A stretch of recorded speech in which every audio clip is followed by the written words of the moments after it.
हाँ जी सर, हमारे पास सवाल में ये बोला गया है कि एक एक्सपेरिमेंट को 10 बार हम लोग अगर कंडक्ट करा रहे हैं ना, तो 4 सक्सेस की प्रोबेबिलिटी अगर आप निकालेंगे तो वो मैक्सिमम आ रहा है। ठीक है सर, तो हमें रेंज बताना है बेसिकली, तो प्रोबेबिलिटी ऑफ सक्सेस का इन ईच ट्रायल। अगेन मैं एक बार मैं फिर से बोल देता हूँ, ये सवाल में कहा गया है कि अगर मतलब कि एक्सपेरिमेंट को 10 बार अगर हम लोग करा रहे हैं ना कंडक्ट, तो जो 4 सक्सेस का जो मतलब है, जो प्रोबेबिलिटी है ना, वो मैक्सिमम आ रहा है। तो हमें बेसिकली तो रेंज बताना है of the probability of the success in each trial. ठीक है, तो हम जानते हैं कि हम लोग बेसिकली आर सक्सेस का प्रोबेबिलिटी हम लोग बेसिकली क्या लिखते हैं, एनसीआर इंटू हम लोग लिखते हैं पी डी पर आर इंटू हम लोग लिखते हैं पी डी पर एन माइनस आर, यही लिखते हैं।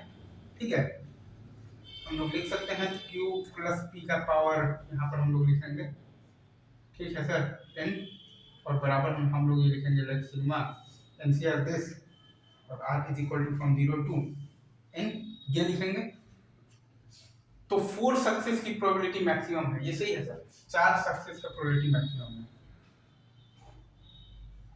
मतलब हम लोग जो लगाते हैं ना बेसिकली आर बराबर जी आई एफ ऑफ एम जो लगाते हैं, और एम बराबर हम क्या लिखते हैं, एन और प्लस वन और बाई वन प्लस और क्या लिखते हैं क्यू बाई पी और इसका मॉड, यही लिखते हैं ना।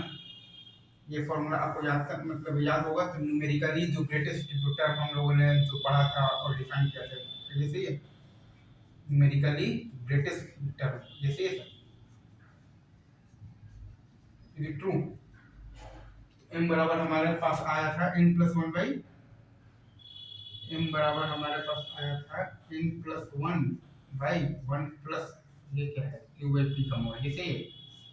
और एक रिलेशन है हमारे पास बेसिकली, ये तो क्या है पी प्लस क्यू बराबर वन, तो और है पी प्लस क्यू बराबर वन। तो ये जब यहाँ पर हम लोग रखेंगे ना, तो क्यू बराबर हम लोग चाहें तो रख सकते हैं वन माइनस पी, वो तो क्या हो जाएगा आपका, कैंसिल हो जाएगा, तो वन बाई पी, तो पी तो 11p आ जाएगा। 11p का जो वैल्यू है वो आपका बेसिकली आर बराबर मतलब भाई 4 सक्सेस होना चाहिए ना, यानी कि ये वाला टर्म आपका मैक्सिमम आ रहा है, एनसीआर इनटू पी पर आर की जगह आपके पास क्या है, तो पी पर 4, तो आपके पास क्या है पी पर 6, ये वाला टर्म आपका मैक्सिमम आ रहा है, राइट। ये सही है क्या, ये वाला टर्म आपका मैक्सिमम आ रहा है, ये सही है, ये सही है क्या, ये टर्म मैक्सिमम आ रहा है, मतलब कि m का वैल्यू आपका बेसिकली क्या है, m का वैल्यू आपका है बेसिकली 4 से 5 के बीच में है, ये सही है। तो 11p जो है आपका वो 4 से 5 के बीच में, ये सही है। आपका p बिलोंग्स टू आपका क्या आ गया, p बिलोंग्स टू आपका आ गया है 4/11 से 5/11, ये सही है। Is it true, p belongs to आपके पास आ गया है 4/11 से फिर क्या आ गया है 5/11। तो इसमें आपका सिंपली मतलब भाई बाइनोमियल थ्योरम में जो न्यूमेरिकली ग्रेटेस्ट जो टर्म जो पढ़े थे वो आपका अप्लाई हो गया है बाइनोमियल तो किस में अप्लाई हो गया है, तो मतलब बाइनोमियल प्रोबेबिलिटी में, ये सही है।